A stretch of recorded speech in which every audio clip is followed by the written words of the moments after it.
Assalamualaikum warahmatullahi wabarakatuh. Saudara sekalian, kita akan melanjutkan pembahasan kita mengenai manajemen, yaitu proses-proses atau langkah-langkah dalam manajemen. Manajemen sebagai sebuah praktek atau sebagai sebuah ilmu telah mendefinisikan langkah-langkah yang harus kita lakukan di dalam melaksanakan atau di dalam proses manajemen. Kita tentu menerapkan manajemen melalui langkah-langkah atau proses-proses yang dilakukan. Manajemen ini merupakan sebuah proses yang teratur, terukur, sistematis. Proses berarti langkah-langkah yang terpadu, langkah-langkah yang kontinu, langkah-langkah yang sistematis yang harus diterapkan, dilakukan untuk mencapai tujuan organisasi.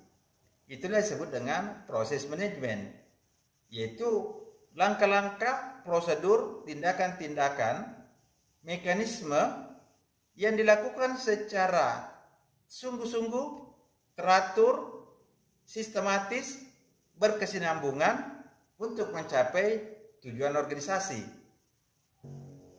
Nah, apa saja langkah-langkah yang harus dilaksanakan dalam proses manajemen? Bagi para ahli, langkah-langkah atau proses manajemen itu memiliki proses yang berbeda-beda.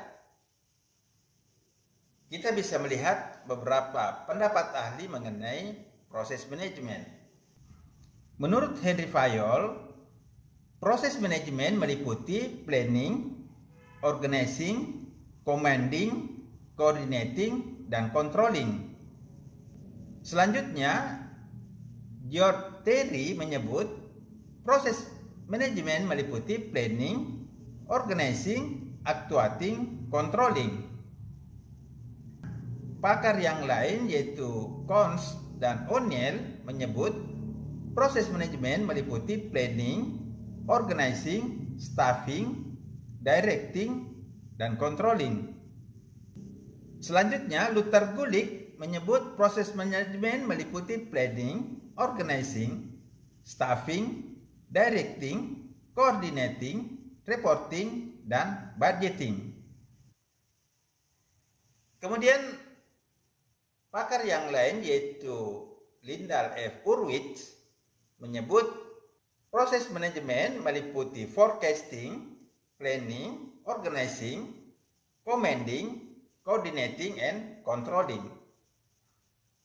Nah, saudara sekalian, di sini kita melihat bahwa para ahli memiliki perbedaan di dalam melihat proses-proses manajemen ini.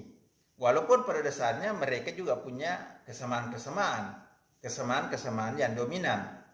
Misalnya ada planning, ada pelaksanaan, ada kontrol, dan ada evaluasi. Ya, karena itu para ahli ini melihat manajemen ini dalam cara yang berbeda, namun sebenarnya mereka juga memiliki kesamaan-kesamaan.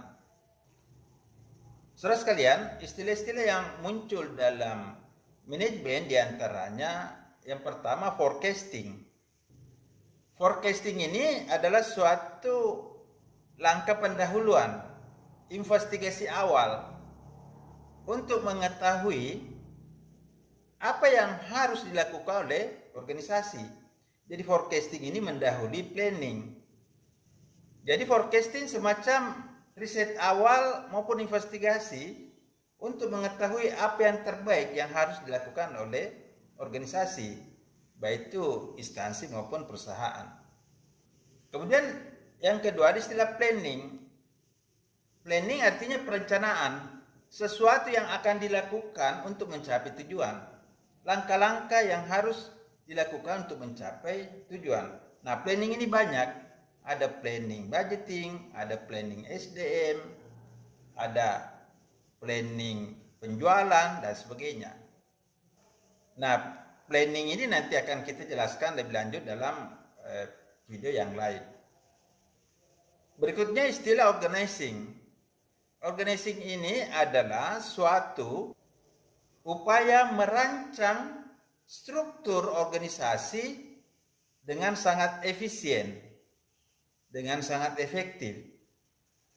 Kemudian ada juga istilah staffing, yaitu proses mengumpulkan sumber daya manusia untuk ditempatkan pada bidang-bidang pekerjaan yang dibutuhkan sesuai dengan keahlian mereka.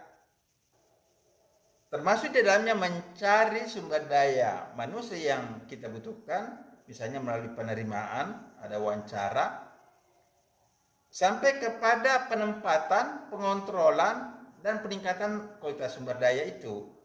Misalnya melalui training-training atau pendidikan. Ini adalah staffing.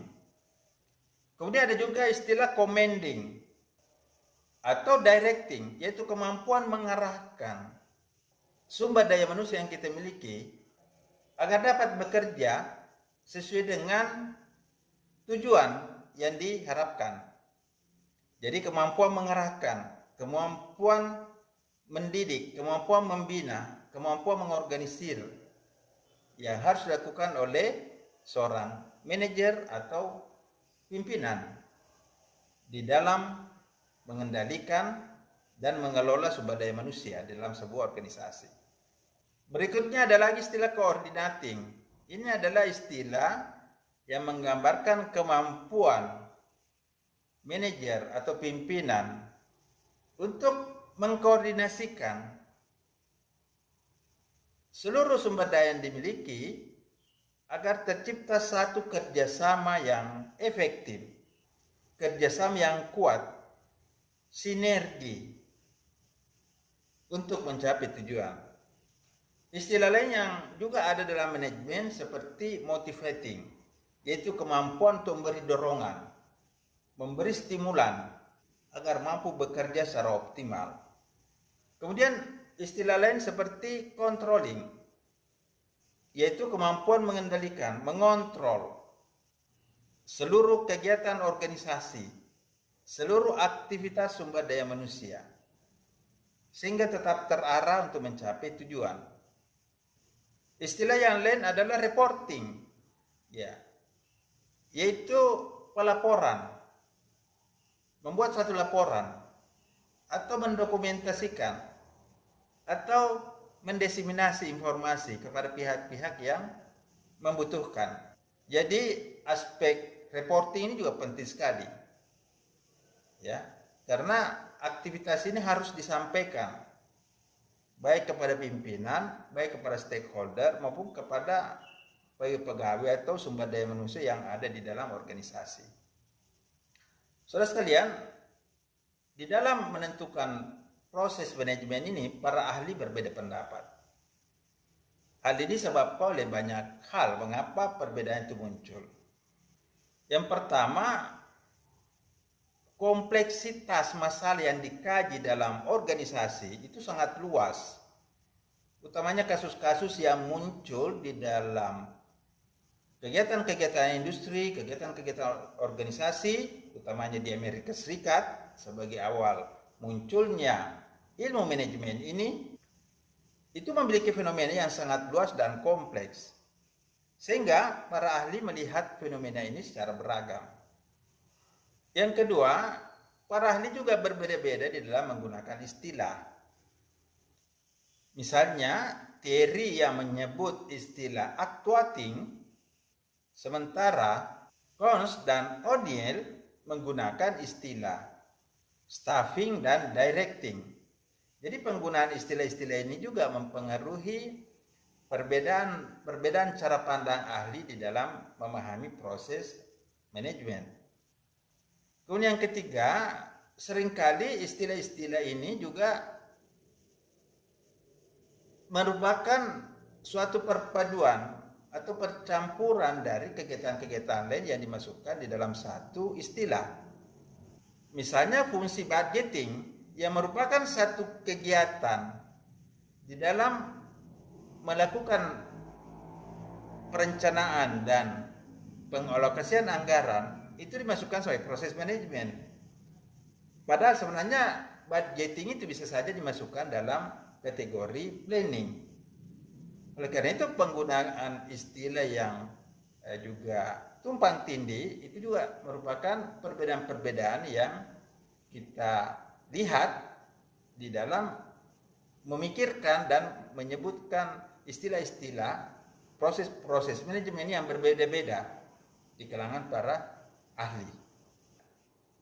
Untuk memudahkan kita memahami proses manajemen ini, maka kita dapat merujuk kepada proses manajemen yang dikemukakan oleh Terry yang mencakup 4 tahap, yaitu planning, organizing, actuating, dan controlling, yang biasa disingkat dengan PODS. Planning, organizing, actuating, dan controlling. Nah, langkah-langkah proses atau fungsi-fungsi manajemen yang mencakup planning, organizing, actuating, dan controlling ini akan kita jelaskan pada video berikutnya. Demikian, semoga bermanfaat. Wassalamualaikum warahmatullahi wabarakatuh.